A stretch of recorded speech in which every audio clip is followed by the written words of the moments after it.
बड़ा दिलचस्प रहा, बड़ा अजीब रहा, बड़ा अजीब और गरीब रहा। बाहर से तो इतना अच्छा दिखता घर के, ज़बरदस्त घर है, स्विमिंग पूल है, खूबसूरत लड़कियां हैं, लेकिन जब आप अंदर जाते ना टाइम रहता, कोई घड़ी की ज़रूरत नहीं है, ना मोबाइल, ना किसी किस्म का अखबार, ना टेलीविज़न, ना म्यूज़िक, कुछ नहीं। और फिर बिग बॉस जिस टाइम पे सुलाते उस टाइम पे सोना, जिस टाइम पे उठाते उस टाइम पे उठना, ना दिन का अंदाज़ा रहता ना रात का अंदाज़ा रहता। इतनी ठंडी रहती कि आप इमेजिन नहीं कर सकते। ऊपर से ठंडा पानी आता और बिग बॉस जब चाहे पानी बंद कर देते, उनकी मर्जी है। और इस बार तो इतने किस्म के कीड़े थे बिग बॉस के घर में कि मेरी ज़िंदगी में मैंने देखा इतने कीड़े थे। तो बाहर से बिल्कुल अलग दिखता, लेकिन अंदर से बहुत उसके जो हालात है बहुत ख़तरनाक है। अगर वो भी संभाल ले इंसान, सख्त हालात संभाल ले, रुपया संभाल ले, लेकिन जो दूसरे पार्टिसिपेंट्स की सियासत रहती, चालाकी रहती और जो गेम्स खेलते रहते, वो आपको बहुत इरिटेट कर देते। और मेरे जैसा आदमी तो उसको बिल्कुल मैं समझता हूँ कि घर में रह ही नहीं सकता, क्योंकि हर कदम पे पॉलिटिक्स। फिर वो रोटी खाने से रोक देते थे, दूध पीने से रोक देते थे, अंडे खाने से रोक देते थे, तो पका देते थे। और मैं आम आदमी गया था तो काफ़ी डिस्क्रिमिनेशन हुआ स्टार्टिंग में।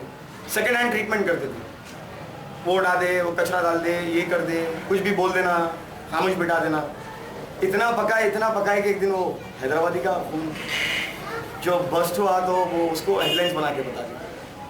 पर मैं समझता हूँ कि वो 2-3 मेरे जो झगड़े हुए, मैं उससे कई गुना ज़्यादा अच्छे काम भी करा बिग बॉस के घर में। सबसे ज़्यादा काम करता था, सबसे ज़्यादा बुजुर्गों की इज्जत खिदमत करता था। पर बिग बॉस का एक ऐसा हिसाब है कि जिसकी मैं जैसा बताना चाहे बता देते, वो हम अंदर से पता भी नहीं चलता कि बाहर क्या बताया जा रहा है। तो बड़ा सख्त। और सबसे जो डिसअपॉइंटमेंट रहा बड़ा, वो ये सेलिब्रिटीज़ को देख के। दूध पे लड़ रहे हैं, कॉफ़ी पे लड़ रहे हैं, रोटी पे लड़ रहे हैं, चाय पे लड़ रहे हैं। मतलब एक इमेज लेके जाते हैं हम इनकी कि सेलिब्रिटीज़ है, ऐसे होंगे वैसे होंगे, लेकिन उनसे बड़ा चीप इंसान मैं मेरी ज़िंदगी में नहीं देखा।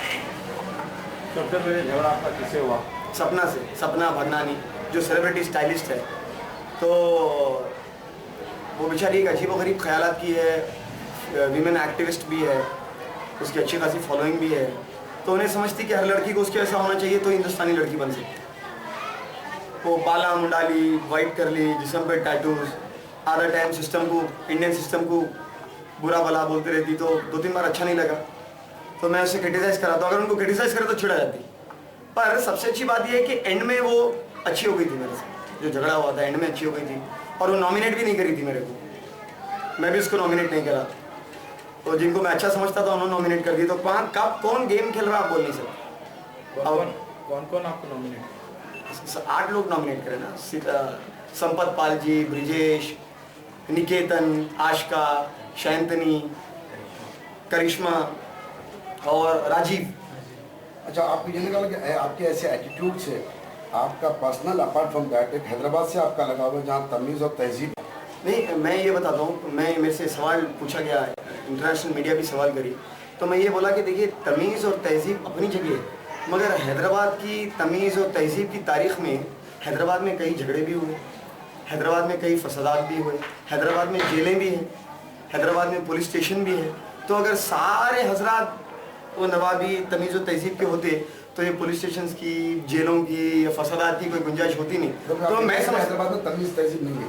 मैं बोल रहा हूँ कि हैदराबाद की तमीज़ और तहजीब अपनी जगह है, उससे हटके भी हैदराबाद है, उससे हटके इंसान का नेचर है, उससे हटके उसका मिजाज भी है। मैं अकेला नहीं हूँ जो हैदराबादी जाके वहाँ झगड़ा करा।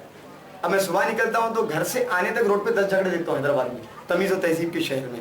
और मैं ये नहीं बोल रहा हूँ कि मैं हैदराबाद की तमीज़ और तहजीब रिप्रेजेंट करने गया था। मैं एक हैदराबादी था जो अपने आप को रिप्रेजेंट करने गया था, और ये मेरी खुशकिस्मती थी कि मैं हैदराबादी हूँ। और सारे लोग सपोर्ट किए, सारे लोग मेरे पीछे आए कि बोले नहीं ये लड़का हमारा है। तो मैं समझता हूँ जब से मैं घर से बाहर निकला हूँ बिग बॉस के, बॉम्बे से लेके यहाँ तक कोई भी मेरे चेहरे पे आके ये नहीं बोला कि आप गलत करें। बोले आम आदमी था, बहुत अच्छा करा, जो झुका नहीं सेलिब्रिटीज़ के आगे। तहजीब और तमीज़ तो वहाँ पर मैंने रिकॉर्ड कायम कर दिया। संपत पाल जी जब आए बिग बॉस के घर में, सब मजाक उड़ाते थे उनका, सेलिब्रिटीज़। मैं उनके पैर दबाता था बैठ के, वो बिग बॉस वाले कभी नहीं बताए। उनके पैरों में तकलीफ है तो तेल लगाता था, सिद्धू पाजी की पूरी खिदमत, तो वो लोग अंदर 10-10 बार तारीफ करते थे कि ये हैदराबादी तहजीब है। पर अफसोस की बात ये है कि जो झगड़ा हो गया वहाँ पर, जो होना जरूरी था अपनी सेल्फ प्रेस्टीज के लिए, सेल्फ रिस्पेक्ट के लिए, उसको वो लोग हेडलाइंस बना के बता दिए, आपको नेगेटिव पेश करेंगे, नेगेटिव पेश करे। तो वो मेरे को भी हैरत लगी। आपको सबसे ज्यादा बिग बॉस में सपोर्ट कौन की है? सिद्धू पाजी। कैसी सपोर्ट कर रहे हैं? मतलब वो हमेशा मेरे साथ रहते थे, भाई मानते थे, बोलते थे मैं भी ऐसी हूँ, ऐसी था काशिफ, और ये गर्मी, ये जोश, इसको कम होने नहीं देना इनके दबाव में आके, और तुम जो करे अच्छा करे, क्योंकि उनको मालूम था 2-3 दिन से पका रहे थे। आप बिग बॉस जाने से पहले आप लोगों ने 5 सीजन देखा होगा? नहीं देखा। तो आप बिग बॉस जाने से पहले आपको कुछ वहाँ पर जीतने के लिए आपको जाना है जी, फ्यूचर नहीं बनता, क्योंकि इससे पहले जितने लोग पार्टिसिपेट किए, जितने लोग इनामा जीते, आज उनका नाम भी याद नहीं है, उन्हें कोई फिल्म में नहीं है, कोई सीरियल में नहीं है। तो मेरा मानना ये है कि अगर आपकी शख्सियत है, आप में गर्मी है, आप में हरारत है, तो एक दिन काफ़ी है बिग बॉस के घर में। अगर आप में वो सब नहीं है, और अगर आप वहाँ गेम खेलने गए, अगर आप इनाम जीतने गए, अगर गंदगी करने गए, दूध चाय कॉफ़ी पे लड़ने के लिए, तो आम आदमी इतना बेवकूफ़, इतना कमसरफ नहीं है कि ऐसे लोगों को जीता है। आपके एक्ट से सलमान खान भी तो आपको बिग बॉस में मौका दिया, तो उन पर क्या इम्पैक्ट पड़ा आपके एक्ट? सलमान खान ने बिग बॉस में मौका नहीं दिया, मैं रजिस्टर किया था आम लोगों के साथ, वो रजिस्ट्रेशन में टॉप 10 सेलेक्ट हुए करोड़ों लोग, फिर उसमें टॉप 3 फाइनलाइज हुए, फिर मेरिट के बेसिस पे, उनके पास रिकॉर्ड है, मेरिट के बेसिस पे मेरा सिलेक्शन। 2 लाख तो लाइक्स है मेरे प्रोफाइल पे, आप जाके बिग बॉस की ऑफिशियल साइट पे देखिए, 2 लाख लाइक्स मेरे प्रोफाइल पे, हैदराबाद से और वर्ल्ड ओवर। और सेकंड जो है वो सिद्धू पाजी, 30,000 वोट्स। इतनी बड़ी शख्सियत है, इतनी अजीम शान शख्सियत है, और हैदराबाद से सब में ज़्यादा मेरे को सपोर्ट रहा। मैं जब से बाहर निकला सिर्फ तारीफ के, शाबाशी के मेरे को फ़ोन आए हैदराबाद से। जितने लोग कॉल करते थे, तारीफ करते थे कि तू झुका नहीं, तू इज्जत रख लिया हैदराबाद की। अगर मैं झुकता, चापलूसी करता, गंदगी करता, गीबत करता, तो मैं समझता हूँ वो हैदराबादी तमीज़ और तहजीब के बाहर होता। लेकिन आप एक भी रिकॉर्ड पे मुझे बता दीजिए कि मैं किसी बड़े के साथ मैं बदतमीजी किया या बदअखलाकी किया, एक भी रिकॉर्ड। तो मेरा मानना ये है कि मेरा एक कुरान की आयत पे बड़ा ज़बरदस्त यकीन है कि वयरज़ुक़हु मिन हैसु ला यहतसिब, मैं वहाँ से दूंगा जहाँ से तुम अंदाज़ा नहीं कर सकते। तो मेरा रज़ा बिग बॉस में मौका मिला ज़िंदगी में, मैं मौके का पूरा फ़ायदा उठाया, 2 हफ्ते रहा, इंटरनेशनल नाम हो गया। मैं एक बात बोलूँ आपको, international media, Dubai, France, Brazil, Delhi, national media, एक मीडिया वाले ने भी ये नहीं लिखा कि लड़का गलत है।